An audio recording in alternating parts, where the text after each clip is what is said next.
Alex had long dreamed of adventure. Working in an office and enduring the same dull routine day after day filled him with boredom. He was searching for something unusual to reignite the spark in his life. So when he came across the mention of an abandoned village in a mysterious area, his interest was instantly piqued.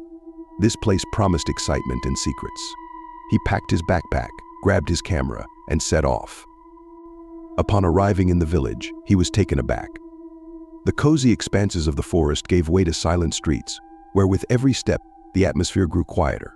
The houses stood dilapidated, their roofs covered in moss, and crooked fences obscured the abandoned gardens. A chill ran down Alex's spine, but the adrenaline only intensified his curiosity. He sensed that behind the silence lay mysteries waiting to be uncovered. As he wandered the village with his camera and notebook in hand, an old library caught his attention. A dusty book lying on the table looked like a long-forgotten relic. Alex opened it and began to read. The contents quickly captivated him. The history of the village was filled with mysticism and the struggle against a cult that conducted rituals, luring the souls of local residents. A desire to learn more ignited in his heart. Forgotten ritual, he read. It turned out that this ritual could open the gates to another world, a realm filled with ghosts and dark pasts. Obsessed with the desire for more knowledge, Alex had no intention of turning back. He decided to conduct his own investigation. That evening, as the sun dipped below the horizon for the first time, he returned to the library. But he was not alone. Strange figures began to appear in the shadows of the building's local residents. They tried to convince him to leave the village. "Don't speak to them," one whispered, his eyes filled with fear. "Don't go to the elm grove." Those words only fueled Alex's curiosity. He began to understand that something beyond mere storytelling was unfolding around him, a real drama, filled with fear and human tragedies. That night, unable to sleep in the creeping darkness, Alex began to have strange visions. He saw shadows taking souls and glittering eyes watching him from the depths. The mood of the village shifted, and everything around him became more sinister. He jumped up, realizing he could not stay here any longer.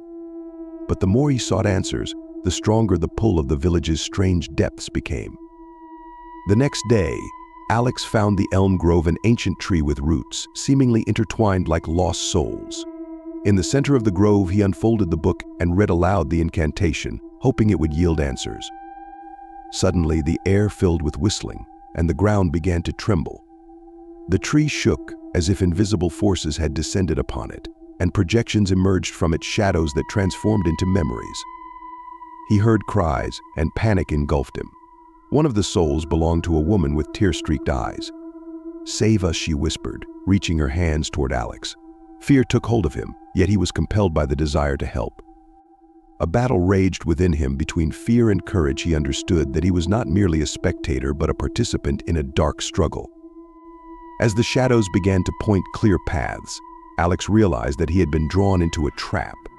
He followed the visions, continually questioning what kind of ritual he was attempting to perform. The incantation from the book turned out to be not so innocent. It opened the gates to the spirit world, and now they were claiming him. Danger blocked his way back. Alex found himself trapped in a nightmare where his fears and inner demons began to pursue him. He recalled the locals' warnings and realized that he was not just a researcher, but now part of a terrifying history. Within him, the horror erupted, forcing him to confront what had to be done to break free. Wandering among the ghosts, Alex started piecing together clues on how to put an end to the ritual. He found fragments of information about how to conclude the incantation. But there were too many, and time was running out. Snippets of phrases from the book rushed through his mind, an echo of the impending catastrophe. Everything he had read was linked to ancient sacrifices made in the village, and he felt himself becoming one of those victims. Gathering all his strength, he returned to the elm grove. Shadows filled the space as he felt them tugging at him. Somewhere in his consciousness, a thought slipped in that perhaps the solution lay within those very shadows. Alex understood that only by accepting his fears could he find a way out. Tremors coursed through him, but he gripped the book tightly and began to read. The incantation was tangled in the noise of hissing voices, each of which pulled him toward the abyss. Believing he could free them, and himself became his only source of strength. He felt more powerful than ever before. Yet while he knew this might be his final moment, he pressed on.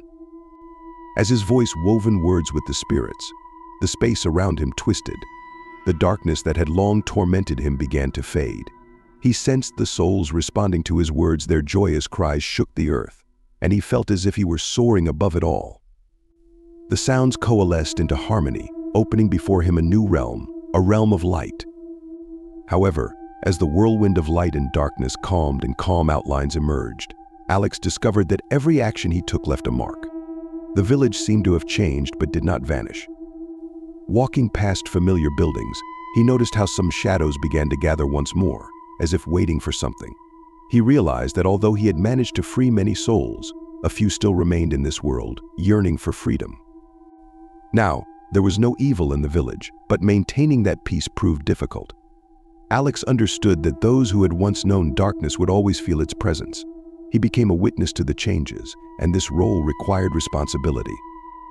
When he left the village, he could not shake the feeling that a part of the darkness had lingered with him. He returned home with not just an awareness but also a shadow of a forgotten story that might always follow him.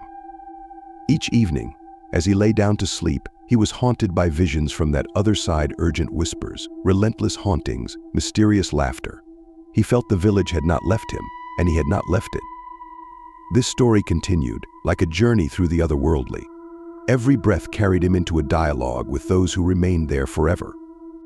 Perhaps the connection to the dark side was merely part of his journey, an attempt not only to understand that past, but also to grasp that all these shadows could ultimately help us find the light.